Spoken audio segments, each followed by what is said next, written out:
Hi, thank y'all so much for joining us here today. We are so excited that you are part of this Both Hands webinar, where we're going to get to share the heart of Both Hands, how it started, and answer some questions that you may have. So you're going to see here in a minute a poll pop up on your screen. If you wouldn't mind answering these questions for us, just so we know who you are and what's brought you here. So the first question is what is your connection to adoption? And also, what's your biggest question that you have for Both Hands that you want us to be sure to cover today? So we're going to give you a couple of minutes to be able to log in here and then also give you a chance to go ahead and fill out the poll as well.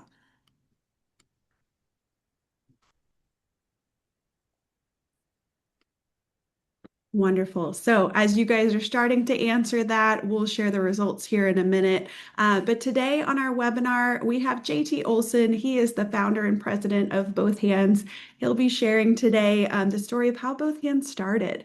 And then we also have a Both Hands family, Andrew and Sarah Cornegay, and they're going to share how they found out about Both Hands and some things, some tips and tricks that they learned along the way in their adoption journey and also in their Both Hands story. And then I'm Amy Sipe. I'm the program director here at Both Hands. I joined JT as the first full-time hire 15 years ago. And so just so I can share a little bit more, Both Hands is an organization that helps families to fund their adoptions by giving them a unique service project where they build a team of volunteers to help a widow in the community. They raise awareness for that day, and all of the volunteers raise sponsorship for this family's adoption through their service for a widow in the community. And in the last 17 years, we have had 1,691 projects take place all across the country. We've been in 46 different states, and the 47th state is coming up this next month. And in that time frame, we've helped families and orphan care organizations to raise $26.3 million. And all of those funds have gone towards their adoption. So from here, I really want to share this over to JT Olson, our founder, so he can give you a little bit more details about how Both Hands started and some really interesting things. Are we going to get the percentage of the results? There's the poll. Yes, here comes the poll. Aha. Well, it's nice to have you all here. Should I do that, Amy, now? Yeah, go ahead. Well, and it's funny because whenever I tell people, whenever you talk about Both Hands, you say, yeah, we help families raise money and we do it by serving a widow. Everyone always is very polite, but they always have that look in their eyes, kind of a glazed look, like they don't really understand it. And I have found the best way to explain how Both Hands works is to tell you how it happened. I was on the board of Bethany Christian Services about the turn of the century, and one year I was in charge of the fundraiser. It was a golf fundraiser. And it was a kind of fundraiser where you send letters out ahead of time asking people to sponsor you while you golf. Sometimes it's a 100-hole tournament or, just $1 a hole or whatever. But anyway, I sent my letters out, and I had a buddy I was in a Bible study with, Bill Iverson. Bill sent my letter back to me, did not include a check. The dude he took the time to address an envelope and put my letter in it and send it back to me. And all he did, he took a magic marker and he scribbled across my letter. He said, JT, if you told me you were working on a widow's house, I might sponsor you. But you're just golfing. Nice cause, but not my money. Now, it hurt my feelings a little bit, but the main thing I was thinking was, whew, what a good idea. And I called him a couple days later and we talked about it and laughed, and he still didn't give me money. But the idea just never left me. Whenever I saw a 5K or a golf tournament after that, I kept thinking, if all those people were working on a widow's house, would it be better? I just didn't have the orphan part figured out. A couple years later, I'm in church running a good friend of mine, hadn't seen him a couple months. I said, hey, Don, what's up? And he looked at me and said, we're adopting 4 kids from Moldova. And now Don's already got 3 kids at home. And I said, what happened? He said, well, I went on a mission with Sweet Sleep, delivering beds to the orphanages, fell in love with little boy George, came back, started the process. And in the process, we found out George has three siblings. And Don looked at me and said, "We're not going to break up the siblings." And it took me back to when I was 12 years old, living on a farm in northeastern Iowa. There was five of us kids. And I remember one weekend my mom and dad left to celebrate their 16th wedding anniversary. And us kids were kind of farmed out to different places. And I remember Saturday night being brought home because mom and dad were coming home Saturday night, and the neighbor dropped me and one of my brothers off. And I was dirty. I'd played in the barn all day, so I had to go in the basement, change. My brother went in the front door. But I remember sitting in this chair in our basement, bending over, unlacing my boots. And my brother came down the stairs, and I looked up at him and I said, "Are mom and dad home?" And he looked at me and he said, "Mom and dad are dead." And I said, "What?"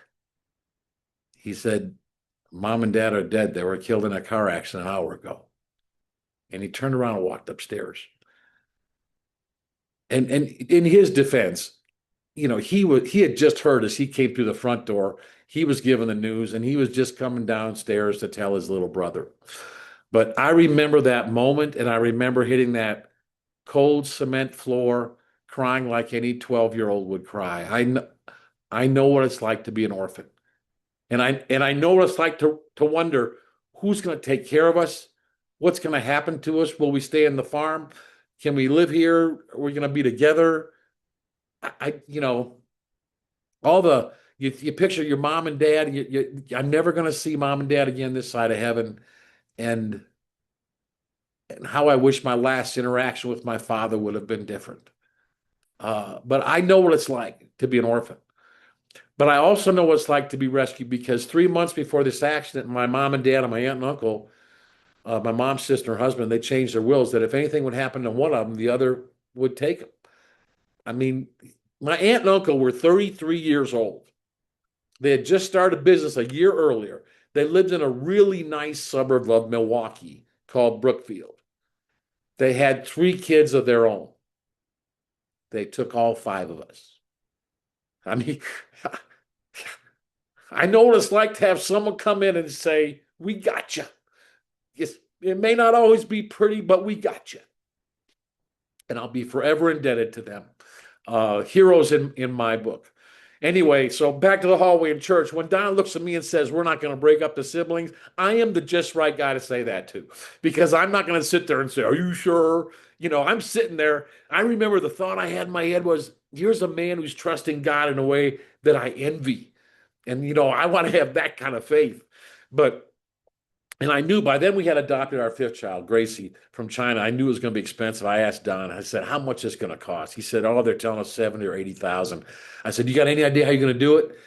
He said, "No." And I said, "I think I got an idea." So long story short, Don and I got about 15 friends together. We all sent letters out to everyone we possibly could think of and saying, "Would you sponsor me for the day while I fix up Miss Lucille's house?" We found a widow in Nashville who needed help. We got all the supplies donated by local merchants. It was mostly honeydew stuff. But I mean, whenever we would talk to somebody about it and we explained what we were doing, their response was usually something like, "Yeah, dude, what do you need? What a great idea." And that's how we kind of did it. And but when it was all over, and we spent the day working, about 30 people ended up showing up. It was an amazing day. It's an amazing day. I'll never forget it. And when it was all over, we'd raised a little over 70,000. And I was thinking maybe 10 or 15, but 70. And it just made me realize I think God likes this idea. And we went on to do another project about a year later. A couple needed to raise 13,000. We helped them raise about 12,000. And it was at the end of that project where we went out, and that's when I went out with my wife for dinner that night and said, "I think I'm supposed to do this." She was a stay-at-home homeschooling mom. She said, "That wasn't in the plan. And have you thought about health insurance? Have you thought about a paycheck?" And we had some lively discussions centered around starting both hands. But she went to work outside the home, and we had started both hands together. And now, like Amy was telling you, we've done 1,691 projects in 46 states. and we've raised over 26 million. So there's the stats right there. It's just amazing. To me, this whole thing is how God can take something that's hard and painful and turn it into something that's amazing. And if you're into adoption or foster care at all, you know every adoption has joy, but every adoption has pain. There's a mix of it all in there for everybody, and I think that's what's great about this, and that's why it makes it such an honor to introduce Andrew and Sarah Cornegay from Albany, Georgia. They did their project in November of 2023. I think they heard about us in June of 2023, and they met us at a convention, and they were on it, and they did a great job. I think they raised a little more than 34,000 somewhere in there, in that area, and they adopted. There you get a picture. They adopted a little boy named Rex. So we've asked them to come on and just kind of explain, share with us their experience with both hands. Take it away, Andrew and Sarah. Thank you so much. You got me all teary talking. I just love it so much. Both Hands has been such a massive blessing to us in our lives. And I looked at the response to the polls, and I can't remember how many, but a good chunk of you are home study approved. And I'm trying to think, we started the process early 2023, just trying to figure out where do we start? Like, we know we want to adopt, what does that look like? So finally got home study approved May 2023, and we were working with a Christian consultant group. And so once we were home study approved, we started getting cases emailed to us. And I think we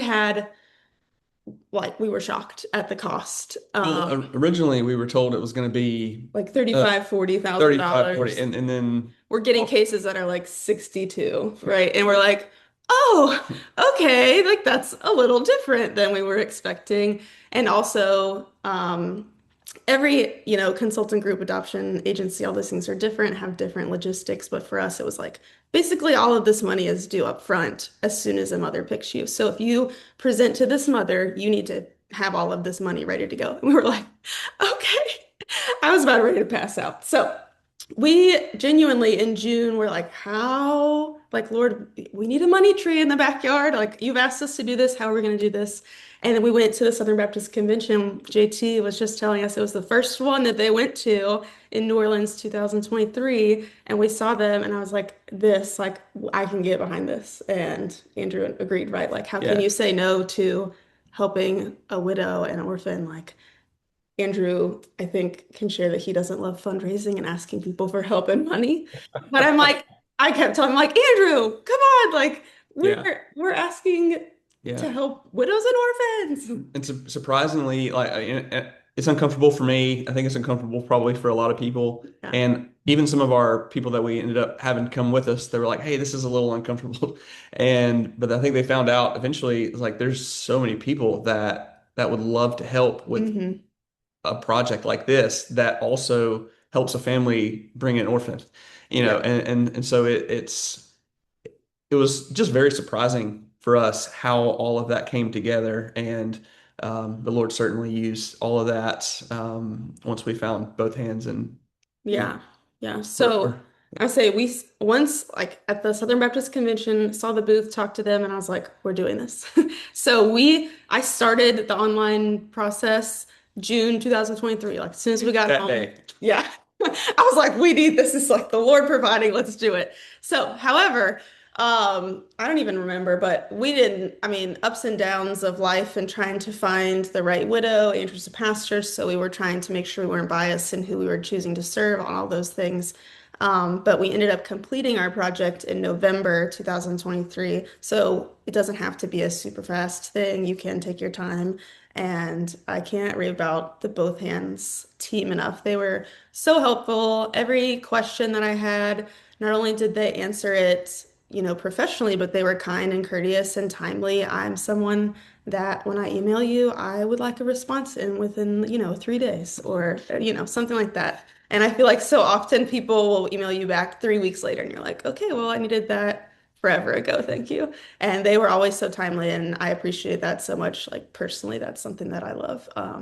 And they also have hearing about the project, I was a little bit overwhelmed. Like I knew we wanted to do it right away, but it's also like, okay, logistically, how do we get this going? How does it work? But I was like, we're gonna try it no matter what. And then talked with them, saw they have this online toolkit that you use, and I love the organization. It was great. It was just step by step. Okay, here's the first thing you need to do. Here's the second thing you need to do. They literally have it like you can check it off. Once you check it off, here's the next thing you need to do. Here's who your point of contact is, all these things. And so it was like foolproof. Just Yeah. step by And step holding your hand, which is so helpful when you're already feeling overwhelmed with the adoption world, especially if you're new to it, right? They're like, hey, let us help you. And it was just like a breath of fresh air. And all that to say, we did raise, I think it was 34, just a little bit over $34,000 or just shy of 35, somewhere in there. And which was just over half of what we ended up having to needing. spend. Yeah, needing all said and done, home studies, all the good stuff, finalization. And yeah, it's crazy because our timeline, to encourage all of you out there, our timeline was not the Lord's timeline, right? It was very different. So our timeline was thinking like, oh, home study to mom picking us, probably like a year or whatever. But we started this, early 2023, and Rex was born December 2024. And so it was, again, different timeline than we expected. But looking back, the Lord's perfect timing in all of it and the perfect child for us. And it's also crazy because looks are not a thing, but Rex looks like like I birthed him. It's so crazy. Again, not that is the most important thing at all, because it is not. But it's just, I know that God handpicked Rex for our family, and we're just so thankful because he's the biggest blessing, and it's worth all the effort and And it all could not have the, happened without both yeah, hands. all the scary. God definitely provided through both hands. So, Thank you. yeah. Thank you, Andrew and Sarah. That was that I always love hearing that story and just all the details that go into it. And it was well, almost with every project, it's just, I've learned to say never surprised, always amazed. Mhm. You Yes. know, because the way God shows up in ways that we're not expecting, but then it just works out and you go, ah, that's what you had in mind, or that's how you introduced me to that. It's just amazing. And I want to just before I turn it over to Amy, I want to briefly describe to all of you, here's how kind of a project works. Okay. The first thing do is you go to bothhands.org and apply. That's the first step. And you have to have your home study done. That's the second step. So that's some basics right there. And then you can probably check in to see if you can qualify for some matching grants and things like that. But once you get going, then you're going to be coaching with Amy. She's the one who's going to kind of work with you in phone calls, Zoom calls. You'll have I don't know how many steps in the toolkit now, 81 steps, or there's a toolkit that's got a lot of steps that Sarah was referencing, that's just boom, boom, boom, lay it out. But basically, you and your spouse, you get a team together. You recruit 10, 15, or 20 of your friends, small group, people from work, people from church, neighbors.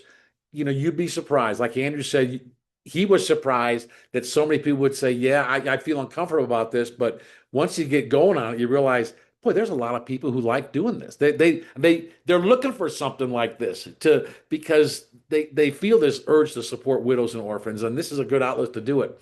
Anyway, recruit a team of 15 to 20 people for your team. That's called your core team. And then, of course, you want to find a widow. Most of the time, you can find a widow in your church.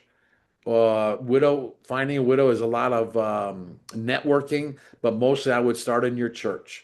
And Amy may have some things more advice on that one too. And then once you get your team together, a good idea, good format to do, and you can do variation of this, but have a kickoff meeting where you get everyone together at your house. You have some desserts, have some refreshments, but that's when you show a video from both hands, get them all fired up about, okay, this is what we're gonna be doing. Make sure they know what they're getting into and everything. And then a couple of weeks before your project, have a letter stuffing party. That's this is the most important part if you want to raise money. If you want to raise $3,000 total, then don't send any letters. Okay, just rely on Facebook and Instagram then you'll if that's all you need to raise. If you're looking to raise 20 or 30,000, then an important part of it is have a letter stuffing party. That's taking something that some people may look at as difficult and you're turning it into it's fun. You have a party and you're basically going to send out letters to people, everybody, if you can send out 500 letters, I would say the most important thing to do when you're doing a project is get letters out. And we're talking about the key is hand address. You don't customize, don't computerize, hand address that envelope.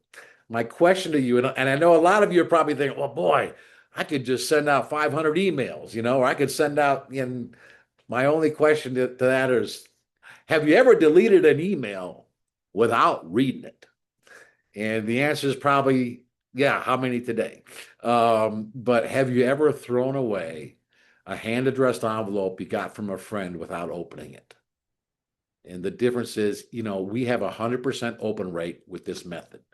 And the surprising thing is, you're going to find when people read this letter, one of two things will happen. They're going to say, wow, what a great idea.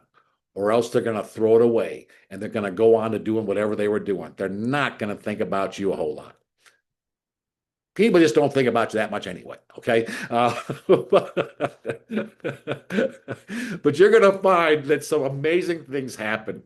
And then you have your day of pride. You do the best you can to keep. Our suggestion is always keep the the task simple, unless you've got a special crew that you know about that knows how to put concrete down. We suggest not doing that, although it happens, but just keep it simple, honeydew kind of things. That makes it easier to get supplies donated, from local merchants, stores, and people.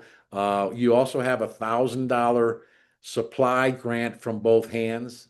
I suggest you use that for stamps, and anything else you might want to have in supply wise. So that's kind of basically how a both hands project works. Then of course you have the day of the project, and that's just fun.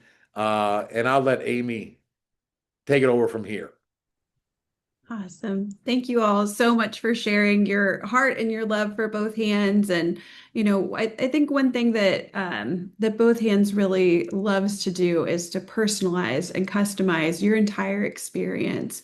As you're walking through your adoption journey, you're doing a lot of paperwork, you're making a lot of decisions. And so we really try to take as much of this process to outline for you with a lot of those steps in the toolkit, so that you have clarity. But you do have a coaching team who is helping walk you through step by step how to identify a widow. How do you build a team? And not only a team who is going to serve for a day, but also is going to help raise awareness to make this a successful fundraiser. And so we're walking through it with you. On average, families who do both hands projects raise about $23,000. And those are the ones who are following all of the tips that we're suggesting. And that really does have a lot to do with the way that you raise awareness. Fundraising letters are a key part of the success of a both hands project, but also following up and creating a video, so that people can see what you were able to do and accomplish at the widow's home. I think the other component that just makes this so, so impactful is that as you're inviting people into your James 127 testimony, you are giving them an option to be able to also live out James 127. We're not all called to adopt, but we are all called to serve widows and orphans. And so by stepping out in faith and planning this project and raising awareness and finding a widow in your community who also needs a support system to wrap around her, she gets to be a part of this child's testimony too. And so the ripple impact of blessing that we see over and over again as families step out in faith to plan a both hands project, the funds raised at the end of it is usually what people will say, if we wouldn't have raised a dollar, it would have all been worth it, because we now have our community who is wrapped around us, who feel some sense of ownership too, and helping to bring this child home. They also see the blessings of serving kind of like a local mission trip for this widow in their community who needs someone to fulfill her honey-do list because she doesn't have a honey to do it. And so, when people start to look at project scope and they're trying to determine what types of projects are we going to do, garage clean out, things that anyone at any skill level can do, weeding front flower beds, laying mulch, maybe brush clearing. That is a successful both hands project right there. Now, if you have some additional team members who join and they're more skilled, or you have friends who own a general contracting company, then it may be that you're helping to replace and repair deck boards or building a wheelchair ramp. So we really do help you to customize the scope that as a project leader, you really get to help drive that as well. Also, another huge thing for both hands is that we don't like admin fees. And so, as someone may choose, we set up a tax deductible charitable account for every project. And so, when somebody wants to contribute and sponsor your team for their day of service, there are no fees that are charged, whether it's administrative or credit card processing fees. There may be a credit card processing fee in there that a donor has the option to cover the fee through that credit card platform. But if they don't, both hands has a beautiful fund that will help to fund that gap for you. And so I do think that that makes our process a bit unique. So if you do have questions, we're going to move into the Q&A section in a little while. Feel free to jump into the Q&A box at the bottom. There's 3 dots where it says more. If you click on that, and then a screen will pop up with Q&A. If you want to go ahead and put any questions in there, whether it's for JT about details of planning a project, or if it's for Andrew and Sarah about things that they learned, or questions that you have, feel free to drop those in there. But in the meantime, I also wanted to mention that our heart is that you will be able to fund your adoption through a both hands project, and also being able to work with some of these amazing organizations. There are grant dollars out there. There are matching grant dollars out there. The adoption tax credit is available to you too. That is at this time partially refundable too. And so be sure to check out some of our partner organizations to see if you may qualify for some of these grants and loans that are available as well. So as we're going to move, JT, was there anything else you wanted to pop in before I put out some of these Q&A questions? No, I was just going to add one other thing that I was reminded that we've had several families because part of the adoption challenge is waiting. Mhm. And it's just waiting is hard. Andrew and Sarah waited a year, from more than a little more than a year, right? And this is both hands is a great thing to do in the waiting. And it's a great way to raise money and also do something that's will bless you, bless a widow, and have a generational impact. So Yeah. Thanks, JT. And one of the questions that popped up in the Q&A is, can the widow be someone that we are related to? That when you're looking at a widow candidate, we do recommend that it is a person who is a widow or widower in the traditional sense, having lost their spouse to death. That doesn't mean that there aren't some very deserving single moms. I was raised by a single mom. I would have loved for somebody to come do a both hands project at our house. However, there is about 8% of most city populations are widows, and they have needs. And so we do want to try to go that extra step to be able to identify a widow in your community. If you are related to the widow, we just would ask you a couple of additional questions before saying yes, go right ahead there. And so that's something that we can work on in your individualized coaching. JT, one question I wanted to pop over to you. What are some common aspects of a successful both hands project that you really think would be good for people to know? I think one is gathering a big team. You have to be bold. If you're going to get a team that's going to be working, I'm going to suggest 15 people. Get a team of 15 if you can get 20. The other thing would just be you got to send the letters out. I Mhm. mean, you have to send the letters out. And I know what we all have this attitude. Oh, I don't want to ask people for money. My suggestion would be, I think I don't think that's a good way of looking at things. I wouldn't even call it holy. Okay. I think a better way to look at it, and this isn't just a sales pitch. I think this is true. Okay. Is I am helping people be generous. Mhm. We're called to be generous. I mean, we're supposed to be generous, but I don't know if I've ever met an unhappy, generous person. I just think if you give people a chance to be generous, you are blessing them in a couple ways. Number one, you're helping them be generous, but number two, you're helping their soul. I think people like doing that. And I just think it's time we get over this whole thing about, oh, I don't want to ask people for money. Man, people want to do something, but it's got to be something compelling. And what can be more compelling than serving a widow to bring home a child? Sorry, I get fired up about that, Amy. Okay. I Uh, love it. I love it. And Andrew and Sarah, one question for you guys was there any like intangible that came out of your Both Hands project that just really stood out? Sometimes Both Hands says there's micro miracles that you see along the way. Was there anything that you wanted to share? I we've talked about Andrew's dad helped with the project a lot, and he doesn't live in our city, so they live an hour and a half away, but he came on the day and helped. And a lot of the our team was church members, obviously, that live here with us. And so it was really sweet to see him get to connect with some of them. And like him and one man named Scott, specifically, they're both construction guys, and they just hit it off, and we're doing more of the little fixer-upper type things, and it was sweet. And it was particularly, we talked about how the timing of all of it was just so perfect, but my dad would get diagnosed with cancer not long after that. Hmm. And all these people from our church who, I mean, they knew of my dad through me, but didn't know him, have been constantly asking about him and praying for him, Yeah. and completely unexpected way that that just came together. But like without that, we wouldn't have that connection. I was And gonna there's say, and Scott, they actually own a second home in that town, so I know that they check on him all the time and pray for him, and it's just really sweet. And through that hardship, right, that was something that unexpectedly encouraging.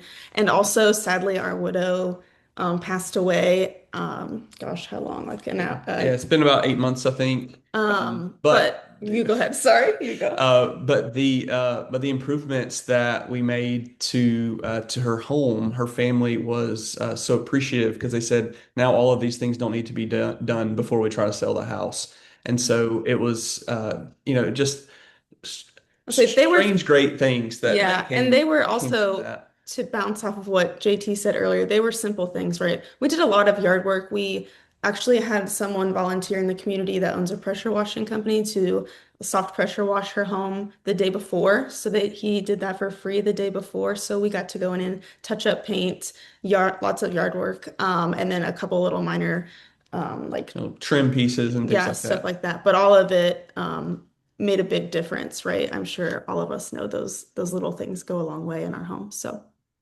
Yeah, really. So another question from the audience was about funds and do they expire? No, your Both Hands account remains open as long as you're in the adoption process. And so when you have expenses come up, you can either submit an invoice and Both Hands can pay the provider directly. The other option is that we can retroactively reimburse you for previously paid adoption expenses, like your home study fee. For example, you need to have a home study completed as part of your Both Hands application, but you can submit proof of payment and we can retroactively reimburse you for those. There isn't a time frame too. Everyone's adoption timeline is different. Someone was saying that they have been waiting for several years and sadly have also had a failed adoption. That is something that Both Hands is able to support you through the length of that time frame, and there isn't a restriction on distributing funds if you do have a failed placement. Those funds are still available to you because we do not want finances to be the reason why you wouldn't consider another match. And that you wouldn't continue on in your adoption process. That's really important to us. JT, another question that came up is how does Both Hands operate if they don't take out any of these fees or a percentage of what families raise? on a wing and a prayer. That's Mhm. how we do it. No, we have a lot of fans. I mean, we basically there's every year we do our own both hands project. It's called the Ty Squared Vision Project, named after Ty Senior and Ty Junior Osmond. Ty was a founding board member and his son. We lost both of them, but we do a vision project, and it's gotten a little out of hand. This last year we had 415 people show up. A lot of them have sent letters out asking people to sponsor them. We send out as an organization about 8,000 letters, asking people to sponsor us. And this year we served 23 widows. So, I mean, 23 widows got served. It was so much fun to see this picture of 415 people all lined up and ready to go. It's a lot of work, but that helps us raise money. We also have a very strong Christmas campaign, end of the year thing that people are very generous. And then throughout the year, we've just developed this army of fans that they just love what we do. And I think part of what they love is the fact that we don't take any money out. And we just people who see this vision and they share it with us. It's just we have all this evidence of the fact that people want to be generous. Mhm. And if you're sitting there right now on this call, wondering, oh, I don't know if we could do this. I wish I could just, let that faith jump across the screen to you to realize, get the letters out. You're going to be blown away by what happens. Andrew and Sarah, am I right? You're not expecting it. So, there you go. How's that for an answer? If I can bounce off of that too, part of what was unexpected, I think for us too, was funds that came in after the project. We did the video, the after video, and people shared that on Facebook and stuff and kept sharing the link. And I think, gosh, I want to say like half of that $35,000 came in after it was done, said and done. Oh, I think people saw and said, oh, they actually did it, or something like that. I'm not really sure. And I remember thinking I was a little discouraged at the amount because the average was 20,000 or something like that. Or like And I was like, uh-oh, 13. we're not even near that. And then afterwards, it just started coming in, and we're just kind of blown away. Yeah, and with the money too, I thought of this is terrible. I submitted receipts a few months ago, like 6 months ago. I submitted, there was a little bit of money left from, again, like a late donation, which praise the Lord, because I ended up being able to submit our post-placement fee receipts. And so, like just reiterating what they say, the money doesn't just go away, right? That you can't use it anymore. So super thankful, even a year after he was born, we were able to use that to help cover those fees that we had paid. I love that it blessed you so much. And that's our heart. We are open-hearted, open-handed, and we want to do as much as we can to remove obstacles for families. We're not trying to put these barriers in place. And we know that you get busy after your baby comes home or your child comes home after you maybe have traveled internationally. And so we have some grace and understanding there. There was a question about letters. We are, Amy, wait 1 second. yes. I just want to summarize what all you just said. The most irresistible nonprofit in America. Okay. That's what it is. Okay. Go ahead, Amy. Go ahead. So there was a question about letters. JT mentioned that the goal is to send 500 letters for this project. The beautiful thing about Both Hands is that it is not just your family who is adopting, who is sending out these letters. You are helping your team to also understand the importance of raising awareness. And we give you all of the tools to equip you with text message scripts, email scripts, videos that you can share so that people fully understand the concept. And so typically of those 500 letters, the family handles about 150 to 200 of the letters. And then the team of 10 to 20 volunteers send out on average 25 letters each. So if you had 10 volunteers send 25 letters, that's 250 letters going out to people that you've never met. So let's say I was on your team. I am going to send a letter to my grandmother who lives in New Jersey, and my sister who lives down the road, and my uncle who lives in San Diego. These are people who do not know the adoptive family. And so they're going to sponsor for the day because I'm serving on a local mission trip for a day, just in the same way that when I went overseas to Uganda and I sent them letters asking them, hey, will you sponsor this trip? They did. regardless of their faith background, they still gave. And so I do think that that's a really important aspect to consider, that if you are just posting out a GoFundMe or something like that, then it is just going out to your network. And I think where Both Hands is able to expand this impact is not only is it missional, but it is also helping people outside of your community, outside of your network, to learn about the project too. And so there is a great way to collect addresses. Oftentimes people say, "Hey, Amy, it is 2026. I do not have people's names and addresses." And so there is a handy dandy website that we will share with you that makes it convenient for you to be able to find addresses. But also you can text people and ask them, "Hey, what's your current address?" or send them a DM. That can be a little bit longer through the process. There was another question in here about when families do apply for a Both Hands project, there is criteria that we look at. There are people who are not willing to build a team of volunteers or do the work to find the widow in the community or work on getting supplies. So there are questions within that application that will determine whether or not a lot of people may self-eliminate before they even get through the application and realize that, you know what, maybe this isn't the right step. But I would encourage you, if you have questions about whether or not this Both Hands project is for you, reach out. Go to the contact us page on the Both Hands website. You may get a personalized call from me or JT or another member of the team, but we're happy to talk with you about how to customize this to fit your unique situation. Another question that came up, JT, was about savings and a family utilizing their own savings. Do you want to pop in on that question? You mean, I we would prefer you not use savings for this adoption. We would prefer that you raise enough money in your Both Hands project that you don't have to go into your savings. Having adopted, we have 5 kids, the fifth one's adopted, and you're gonna maybe dip into those savings when that child comes home. You don't know what you're gonna need. So that would be my answer. Amy, you want to add to it?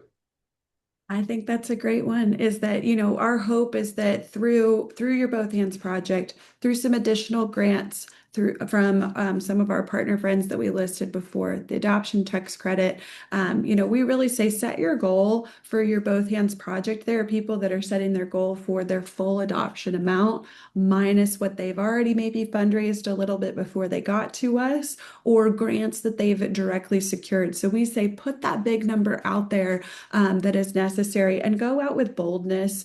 Some people may say, "Well, I don't want to say how much this total cost is because people are going to ask, why is adoption so expensive?" And you're going to have to answer that question anyway. There are reasons that there are costs. There are agency costs, there are attorney fees, there are birth mother expenses, there are travel expenses. You are making a big commitment. But one thing that JT will oftentimes say is, what's wrong with using a life savings to save a life? And I think there's so much value in that. But I think in this day and age, too, there are so many different organizations that are available so that you can help to utilize those savings that you have to care for your child once they come home. Both Hands also has the option where families can do post-adoptive projects. So it may be that you have additional expenses that come out after your child comes home, whether it's medical or therapeutic. And so we have had families who have also done Both Hands projects to raise funds for some of those additional expenses.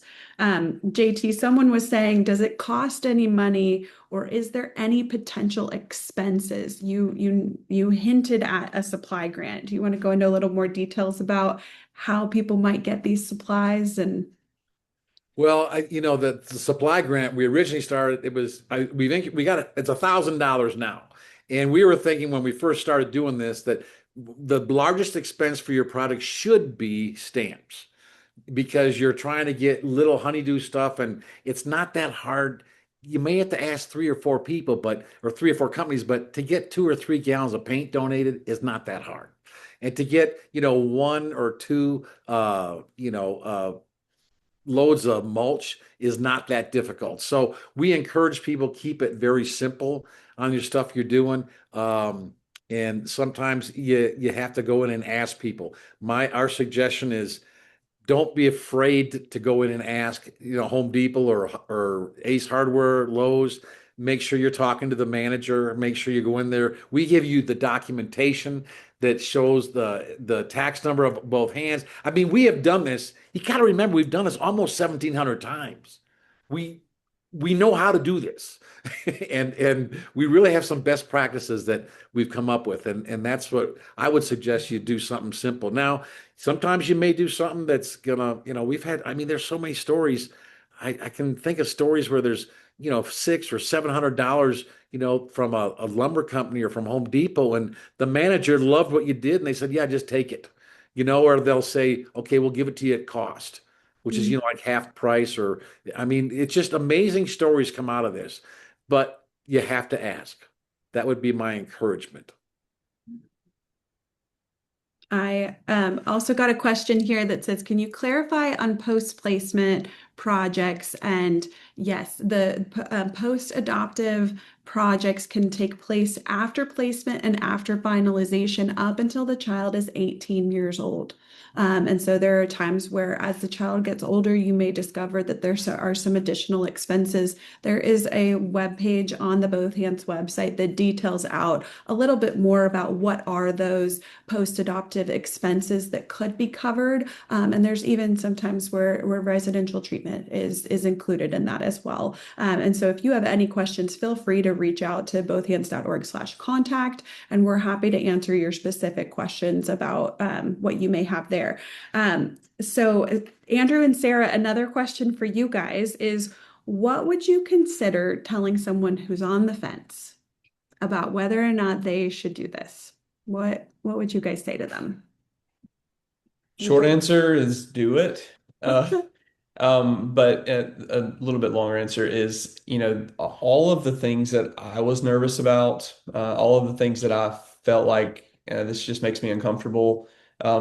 None of those things seemed to really matter in the end, and I was constantly blown away by the people that wanted to help. And something was said earlier, and I think this fits here too, of there were people that we've never met, and we wouldn't know them if we saw them right now, who gave to our adoption. Yeah. And of course, we sent them thank you letters and things like that. But we just those things, like it, had we not just trusted the process in that, I think, I don't know. I think it'd have been much harder. I think you just can't allow fear of failure, fear of asking people for money, fear of anything, right, to stop your doing this, right? Jumping into the process and seeing how it goes. And I love what Andrew said too. And you guys have all talked about it with the letters. That the letters was like our biggest like thing for us. I think part of it's our generation, right? We're like, just text them, or whatever. But we did letters, and our team came together. We all met and we had the letter sending party, and you could tell people were like, but then it was so encouraging for them. I kept track of donations and sending thank you letters. That's ingrained in me, my family, right? So love doing that. But I also wanted the people on our team to see the benefit of their letters. And so I would say, hey, your Aunt Joanne donated. I never said specifically how much they donated, but I was like, they donated to our thing. And like, thank you so much for sending that letter. And they were like, people were amazed to see that. And so I just don't let that hold you back, definitely. And I think it's really cool too, because your child will grow up and you can say, look at all these people and how the Lord provided and used all these different outlets so that you could be with us because you're chosen and loved by God, right? And so I just do it. I love it. Yeah. And another question that came was, if you've already done a crowdfunding website and it hasn't had great participation yet, would letters still be a good option? JT? Oh, I'm glad you asked me to help on that one. Because I think there may be some people it's too much. I think a great thing to do is send a both hands letter to them, maybe put a post-it note on it, and say, dear Pam and Greg, no action required from you on this. You have already been so generous. but just thought you'd enjoy reading about this latest thing we're doing. So you've just told them, hey, I don't expect you to give, telling them not to give, but at the same time, you've left it out there that they can give if they want. My experience, and I've been doing this for 18 years now, and I was in business before that. But is if someone can give $250 in April, if they want to, they can give $250 in May. And it all depends on what's the desire. Do they have a desire to do it? So don't let anything like that fear. That's how I would handle it. Mhm. Yeah, and just to re-clarify too on yes, families can be reimbursed for previously paid expenses like their home study or initial agency fees. So we can retroactively go backwards as long as it's within the same adoption timeline. We cannot go back to a previously completed adoption that was finalized more than 3 months ago. And then can a family do multiple projects? Both Hands currently is offering matching grants to families who are approved and complete their project by the end of 2026. We have about $43,000 matching grants remaining in our budget for this year. So I would encourage you to apply. And we will work with you to customize your timeline. Another question was, how long does it take to do a both hands project? We really recommend, 6 to 12 weeks. And again, we'll work backwards with you from when it makes sense that you're going to do your both hands project to kind of develop a timeline that fits well with your unique situation. For families who are in a long wait, it may be that they want to do a both hands project once per year during that wait. We have had families do that. We have also had families who have done a both hands project for their adoption, and then a year later they did a both hands project for their post-adoptive expenses. So yes, families can do multiple projects. I feel like JT, you had something you want to add it in there. I just want to say, am I okay? I just wanted to make sure, if you have to, we've also had some families do products in 3 weeks. Yes. They're the ones who in other words, they are on a deadline. They are motivated. Nothing's going to stop them. They're like Usain Bolt running for the finish line, and so it can happen too. But again, we will work with you and help you in any way we can to accept what you got to do to make that happen. Yes. Absolutely.